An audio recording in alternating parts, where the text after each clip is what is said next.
आप सभी स्टूडेंट जो पीएससी की एग्ज़ाम की जो तैयारी करने वाले हैं उन लोगों के लिए मध्य प्रदेश की जो भौगोलिक पोजीशन है, स्थिति है, उस पोजीशन या स्थिति को हम विस्तार से समझाएंगे। जो हमारा मध्य प्रदेश है वो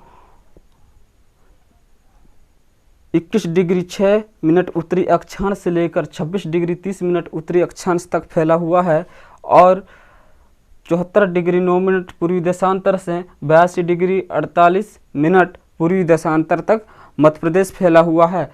तो इसमें ये कन्फ्यूजन रहती है हर बच्चों को, हर स्टूडेंट को कि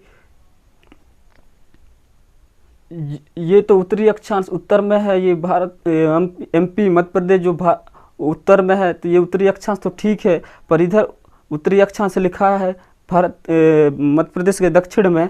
तो कई स्टूडेंट ऐसे हैं कि इस पोजीशन को वो समझ नहीं पाते, उत्तरी अक्षांश क्यों लिखाया गया है, जबकि ये तो दक्षिण मध्य प्रदेश का भाग है, तो इसे दक्षिणी अक्षांश लिखा जाता है, ऐसा उनका मानना होता है।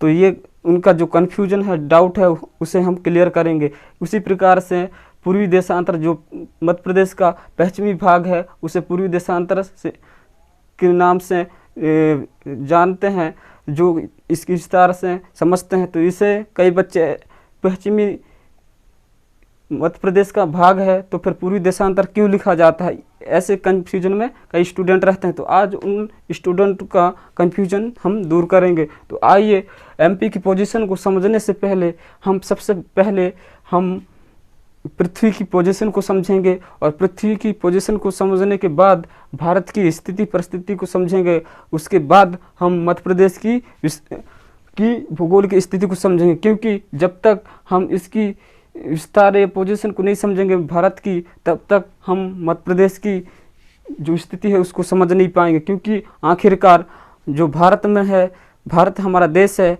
और भारत देश का मध्य प्रदेश एक हिस्सा है, एक राज्य है। इसलिए तो चलते हैं, आप ब्लैक बोर्ड में ध्यान देना और देखो समझो इस चीज़ को। ये पृथ्वी है, पृथ्वी गोल रहती है, गोल है पृथ्वी की दो भागों बांटने वाली रेखा को विषुवत रेखा या भूमध्य रेखा के नाम से जाना जाता है। ये विषुवत रेखा है, विषुवत रेखा, ये जो रेखा है ये विषुवत रेखा या भूमध्य रेखा कहलाता है।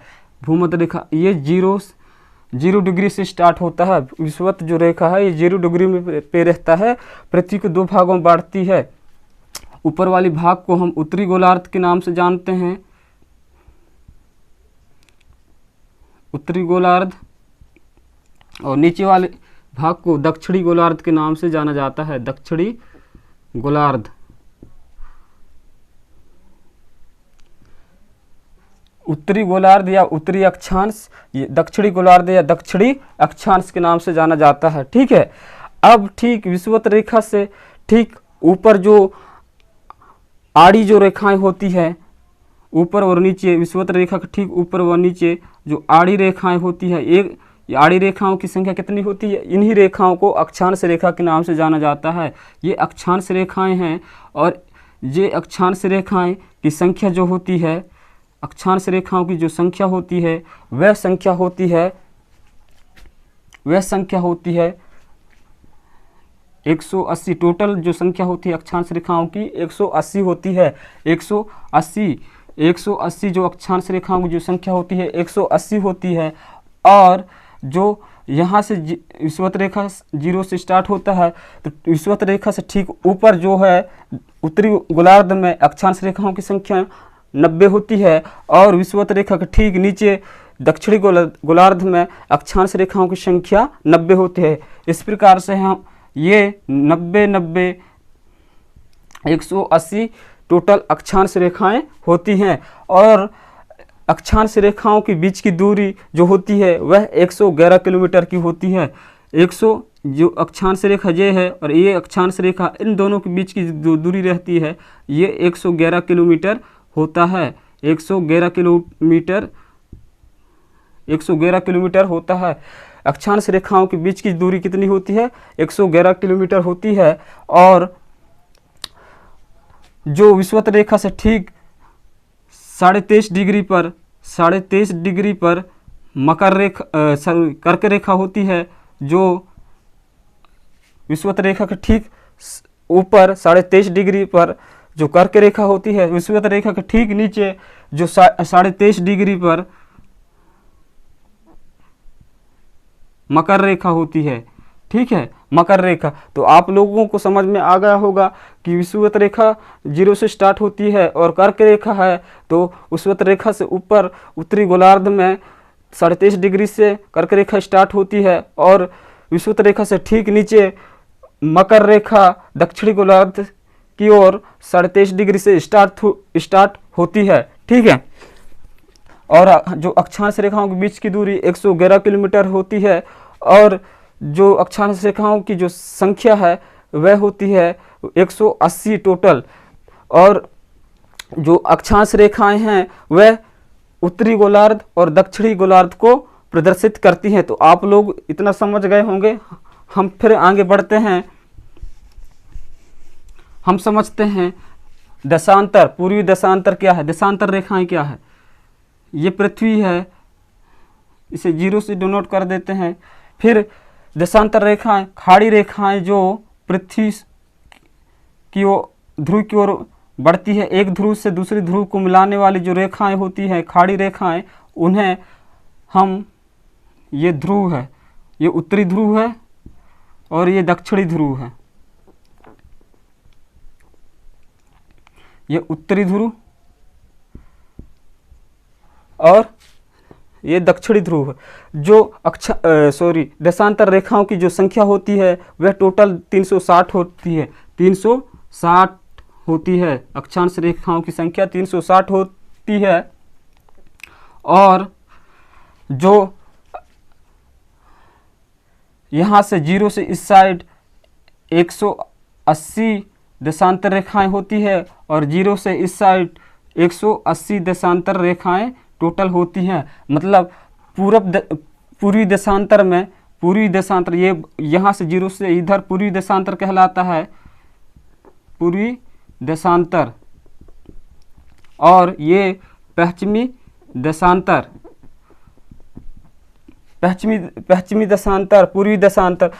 पश्चिमी देशांतर में देशांतर जो पूर्वी देशांतर रेखाओं की संख्या जो होती है 180 होती है और पूर्वी देशांतर में देशांतर रेखाओं की संख्या 180 होती है। और जो देशांतर रेखाओं की जो बीच की दूरी होती है, देशांतर रेखाओं की जो बीच की दूरी होती है, जैसे इन दोनों देशांतर रेखाओं के बीच की दूरी जो होता है वह होता है 111.32 किलोमीटर का होता है, 111.32 किलोमीटर का होता है। और आप लोगों को इतना भी याद रखना है, क्योंकि इतना याद रखना है कि हर जगह देशांतर रेखाओं की जो दूरियां हैं एक समान नहीं पाई जाती, क्योंकि सामान्य तौर पे गणना के हिसाब से 111.32 किलोमीटर तो सामान्य रूप से माना गया है। परंतु जैसे जैसे देशांतर रेखा ध्रुव की ओर बढ़ती है उनकी जो दूरियां है कम होती जाती है। जैसे कि ये ध्रुव है, उत्तरी ध्रुव और दक्षिणी ध्रुव, तो इधर ध्रुव की ओर जा रही हैं। तो ये देखो, ये जो देशांतर रेखाओं की जो दूरियां हैं इधर घटती हुई प्रतीत होती है और इधर बड़ी है दूरियां, और इधर घटती हुई प्रतीत होती है। दोनों ध्रुव की ओर घटती है देशांतर रेखाओं की दूरियां और बीचों बीच बढ़ती है। तो हमें इस चीज़ की, इससे भी ध्यान देना, क्वेश्चन पूछ लिया जाता है कि देशांतर रेखाओं की जो दूरियां हैं किस साइड घटती हैं, तो ध्रुव की ओर घटती हैं, चाहे उत्तरी ध्रुव हो या दक्षिणी ध्रुव हो। चलो ठीक है, यहाँ तक हमने कन्फर्म कर लिया। ये हुआ अक्षांश और देशांतर रेखाओं के बारे में। फिर हमारा जो भारत है वह कहाँ से स्टार्ट होता है, वह होता है 8 डिग्री से। ये भारत है, क्योंकि विषुवत रेखा जो है, और रही बात ये, हम भारत की स्थिति को समझते हैं। भारत कहाँ पे है, ये विषुवत रेखा है, 0 डिग्री से स्टार्ट होता है, हमने बताया है आपको विषुवत है। यहाँ पे भारत है, यहाँ पे भारत है, यहाँ पे भारत है।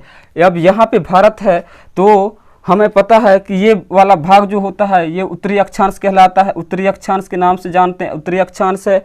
और ये या उत्तरी गोलार्ध कहते हैं, या इस भाग को इसके विषुवत रेखा से ठीक नीचे दक्षिण गोलार्ध के नाम से जाना जाता है। ये दक्षिण गोलार्ध है, दक्षिण गोलार्ध है ये उत्तरी गोलार्ध, ये दक्षिण गोलार्ध। तो पूरी तरह से हमारा जो भारत है वह उत्तरी गोलार्ध में है, और ये दशांतर है, इस साइड दशांतर है, तो ये पूरी दशांतर है। तो उत्तरी गोलार्ध और पूरी दशांतर में हमारा जो भारत देश है स्थित है, अवस्थित है। ठीक है, यहाँ तक आप लोगों को कन्फर्म हुआ। जब हमारा भारत देश उत्तरी अक्षांश और पूरी दशांतर में है, उत्तरी गोलार्ध में पूरी तरह से है, तो स्वाभाविक रूप से हमारा मध्य प्रदेश भी भारत का एक हिस्सा है और भारत पे है, तो वो भी उत्तरी अक्षांश और पूरी दशांतर में ही होगा।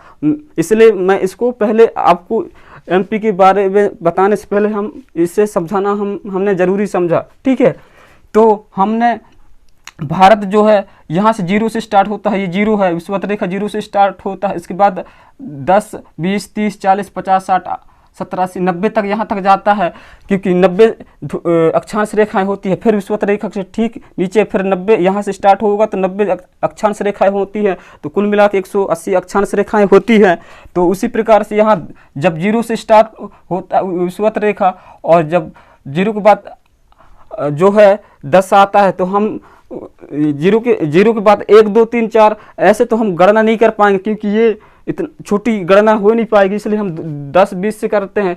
तो जब जैसे हम 0 से डिनोट किया गया है इसको, भूमध्य रेखा या विषुवत रेखा को, तो हमारी भारत जो है, हमारा जो भारत देश है वह 8 डिग्री 4 मिनट से उत्तरी अक्षांश से स्टार्ट होता है। हमारा जो भारत है कितने से स्टार्ट होता है, यहाँ से आप लोगों को पता होगा कि भारत देश कितने डिग्री अक्षांश से स्टार्ट होगा। 8 डिग्री से 4 मिनट, 8 डिग्री 4 मिनट से उत्तरी अक्षांश से उत्तरी जो अक्षांश है यहाँ से स्टार्ट होता है, उत्तरी अक्षांश से स्टार्ट होता है।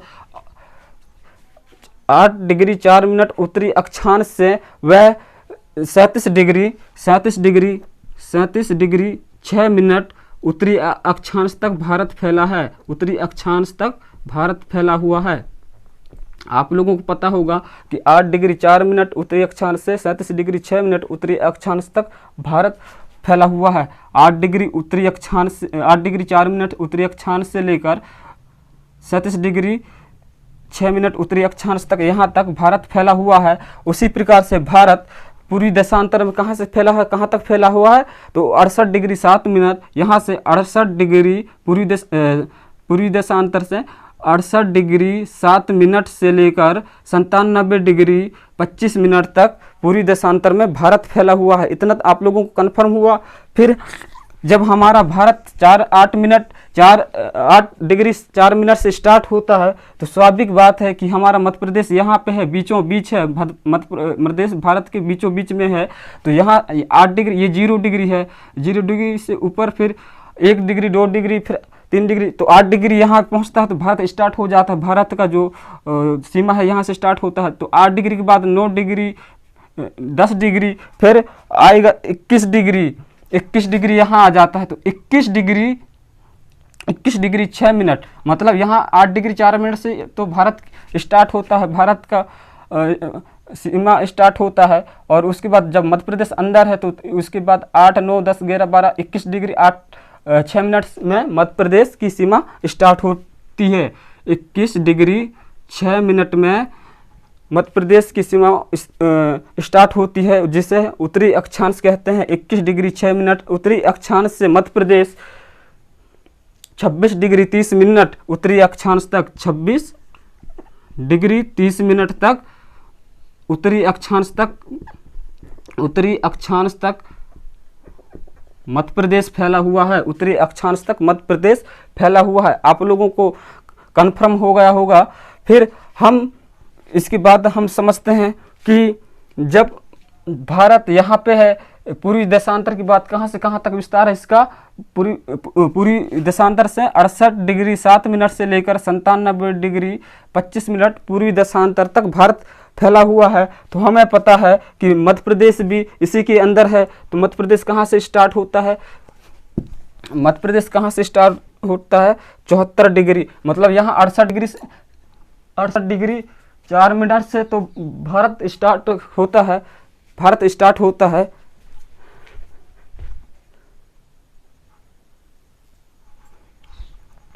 तो कहाँ कहाँ थे अपन लोग? मध्य प्रदेश कहाँ से स्टार्ट होता है? मध्य प्रदेश 74 डिग्री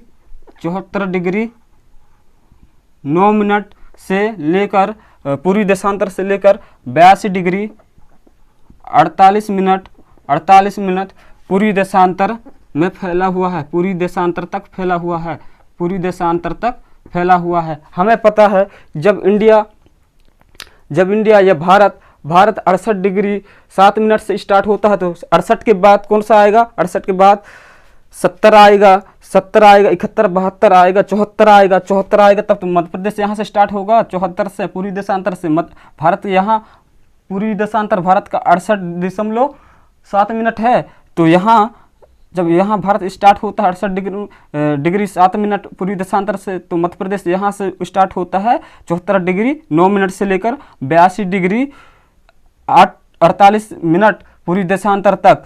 ठीक है, तो आप लोगों को समझ में आ गया होगा कि मध्य प्रदेश की स्थिति इस प्रकार से इसलिए हम उत्तरी अक्षांश और पूर्वी देशांतर के नाम दिया जाता है। वो इसलिए क्योंकि हमारा पूरा भारत जो है उत्तरी अक्षांश में है, और जो है भारत की पोजीशन है तो वह है पूर्वी देशांतर में स्थित है। पूर्वी देशांतर उत्तरी अक्षांश पूरी तरह से भारत जो है उत्तरी गोलार्ध में स्थित है, उत्तरी अक्षांश में स्थित है और पूर्वी देशांतर में स्थित है। तो आई होप कि हमारा मध्य प्रदेश भी भारत का हिस्सा है, इसलिए वो भी उत्तरी अक्षांश और पूर्वी देशांतर में स्थित है। ठीक है, हम फिर उसके बाद यहाँ तक आप लोगों को समझ में आ गया होगा।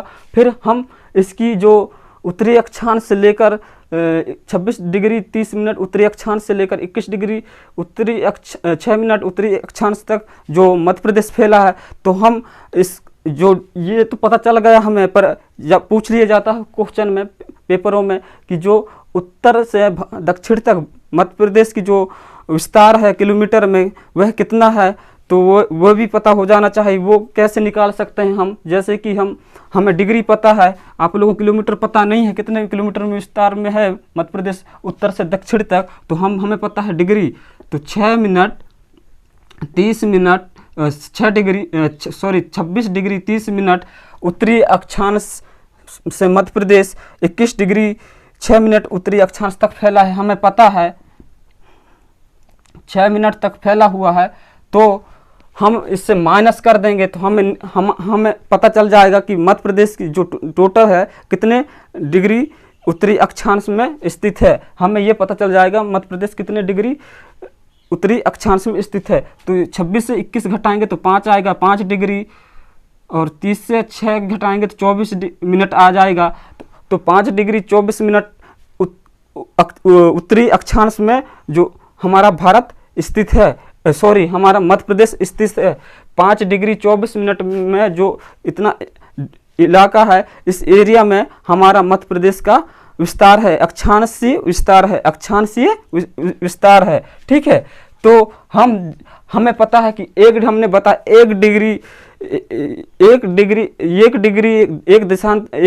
अक्षांश रेखाओं की जो दूरियां हैं वह 111 किलोमीटर होती है। 111 किलोमीटर होती है। अक्षांश रेखाओं की जो बीच की दूरियां होती है वह 111 किलोमीटर होती है।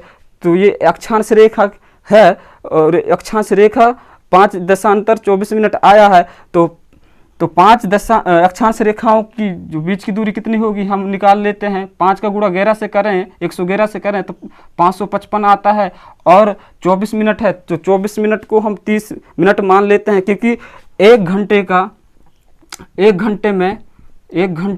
में का 1 डिग्री होता है। एक डिग्री होता है, 1 घंटे का 1 डिग्री होता है। तो जब 24 मिनट है तो इसका आधा डिग्री होगा, आधा अक्षांश होगा, आधा डिग्री होगा। तो आधा डिग्री का कितना होगा? 111 का 100 मतलब 1 डिग्री का 111 किलो, 1 डिग्री अक्षांश का 111 किलोमीटर दूरियां होती है। तो आधा डिग्री जो अक्षांश है रेखा है उसकी जो दूरी होगी कितनी होगी? तो 111 का हम मान लेते हैं 50 मान लिए, 55 तो 55 आता है, 111 का आधा, पर हम मान लिए 50, तो 50 माने तो हम इसको जोड़ दिए 5 0 6, तो 6 किलोमीटर जो है, किलोमीटर 605 किलोमीटर उत्तरी अक्षांश जो है भारत की स्थिति, मतलब उत्तर से दक्षिण तक जो मध्य प्रदेश की जो दूरी है उत्तर से दक्षिण तक, वह कितना है 605 किलोमीटर उत्तर से दक्षिण तक मध्य प्रदेश की दूरी है। ये हमें पता चल गया, ठीक है। उसी प्रकार से हम निकाल लेते हैं देशांतर, पश्चिम से पूर्व की ओर तक मध्य प्रदेश की जो दूरी है, पश्चिम से पूर्व तक जो मध्य प्रदेश की दूरी है वह कितने किलोमीटर में है। ये क्वेश्चन पूछ ले, आप लोगों को पता ना रहे तो आप लोगों को अगर इसका डिग्री पता मतलब पूरी देशांतर और से लेकर पूरी देशांतर, ये पूरी देशांतर पता है आप लोगों को, तो आप इनसे निकाल सकते हो कि कितने किलोमीटर में फैला हुआ है। जैसे 82 डिग्री पूरी देशांतर से Madhya Pradesh, 48 minute 82 degree 48 minute पूरी देशांतर से लेकर Madhya Pradesh, 74 degree 9 minute 74 degree 9 minute पूरी देशांतर में फैला हुआ है, पूरी देशांतर में फैला हुआ।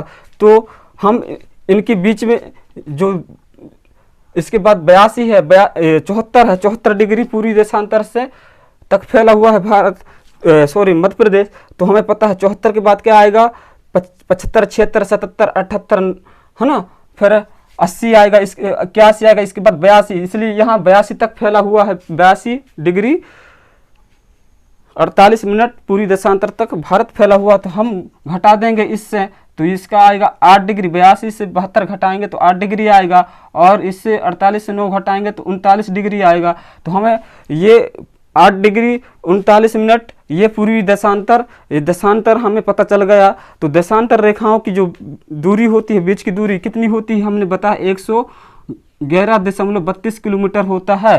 पर हमने ये भी बताया है कि देशांतर रेखाएं ध्रुव की ओर उनकी जो दूरियां हैं कम होती हुई आती हैं, मतलब कम होती हैं। जो ध्रुव की ओर देशांतर रेखाओं की जो दूरियां हैं ये पास होने लगती है। तो हमें पता है, तो हम 111.32 किलोमीटर ना मानकर हमें पता है, क्योंकि 109 किलोमीटर मान लिए, हम 109 किलोमीटर मान लिए। हमें पता है कि 109 किलोमीटर जो देशांतर रेखाएं की जो दूरियां पाई जाती है वहीं पे भारत स्थित है, वहीं पे भारत और मध्य प्रदेश स्थित है।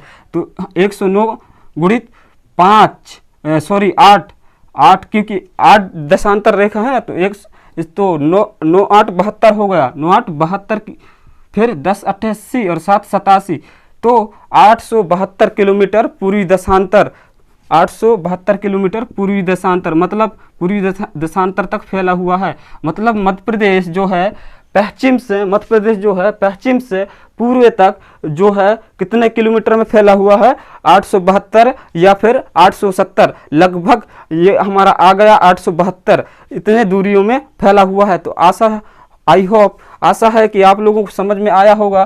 फिर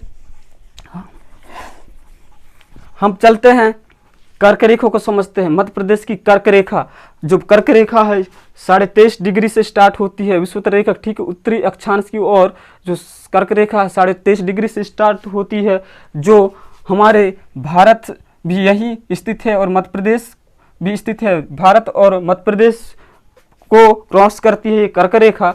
यही कर्क रेखा को हम समझते हैं, जो हमारे कितने राज्यों से होकर गुजरती है कर्क रेखा, भारत के 8 राज्यों से होकर कर्क रेखा गुजरती है। वह कौन कौन सी राज्य हैं? गुजरात है, पहला गुजरात है, फिर राजस्थान है, गुजरात के बाद राजस्थान। कर्क रेखा जो है 8 राज्यों से होकर गुजरती है। गुजरात है, राजस्थान है, मध्य प्रदेश है और छत्तीसगढ़ है, झारखंड है, पश्चिम बंगाल है, त्रिपुरा है, मिजोरम है। मध्य प्रदेश, छत्तीसगढ़, झारखंड, पश्चिम बंगाल और त्रिपुरा मिजोरम, ये 8 राज्यों से होकर गुजरती है कर्क रेखा भारत के 8 राज्यों से होकर गुजरती है। कर्क रेखा वह कौन कौन से राज्य हैं? गुजरात, राजस्थान, मध्य प्रदेश, छत्तीसगढ़, झारखंड, पश्चिम बंगाल, त्रिपुरा और मिजोरम। ये इन 8 राज्यों से होकर कर्क रेखा गुजरती है। और मध्य प्रदेश की 14 जिलों से होकर कर्क रेखा गुजरती है। तो वह कौन कौन से जिले हैं? रतलाम, उज्जैन, आगर, राजगढ़, सीहोर, भोपाल, विदिशा, दमोह, सागर, कटनी, जबलपुर, उमरिया, शहडोल, अनूपपुर। ये कुल मिला के 14 जिलों से, मध्य प्रदेश के 14 जिलों से होकर कर्क रेखा गुजरती है। तो आप लोगों को समझ में आया होगा। फिर हम चलते हैं, हम पढ़ते हैं, समझते हैं भारतीय मानक समय रेखा को। तो भारतीय मानक जो समय रेखा है वह 82.5 डिग्री से स्टार्ट होती है। 82.5 डिग्री पूर्वी देशांतर से स्टार्ट होती है। जो हमारी भारत की जो समय रेखा है 82.5 डिग्री पूर्वी देशांतर से स्टार्ट होती है। तो पूछ लिया जाएगा कि हमारी भारत की जो मानक समय रेखा है कौन सी अक्षांश या दशांतर रेखाओं से प्रारंभ होती है? तो वह दशांतर रेखा से प्रारंभ होती है। और याद रखना आप लोग, दशांतर रेखा ही समय को निर्धारित करती है। दशांतर रेखा ही समय को निर्धारित करती हैं। जो हमारा विश्व का जो मानक समय रेखा है ग्रीनविच मीन टाइम जो लंदन का है, उसे कब अपनाया गया है, उसको कब समय का नियम बनाया गया है, कौन सी सन में, तो उसे भी पता करना लेना चाहिए आप लोगों को। तो उसका जो बैठक हुई थी उसकी अपनाने की, तो 22 अक्टूबर 1884 था वाशिंगटन डीसी में 22 अक्टूबर 1884 में एक बैठक हुई थी। उसी बैठक के दौरान संसार की जो समय की गणना के लिए जो टाइम निर्धारित किया गया था, जिसे ग्रीनविच मीन टाइम के नाम से जाना जाता है, वह उसे 22 अक्टूबर 1884 को अपनाया गया था। और जो ग्रीनविच जो मीन टाइम है वह उस टाइम से हमारे भारत का जो मानक समय है वह 5.5 घंटे आगे है। वह कितने घंटे आगे है? 5.5 घंटे आगे है। ठीक है, ये हम पृथ्वी है, ये पृथ्वी है, यहाँ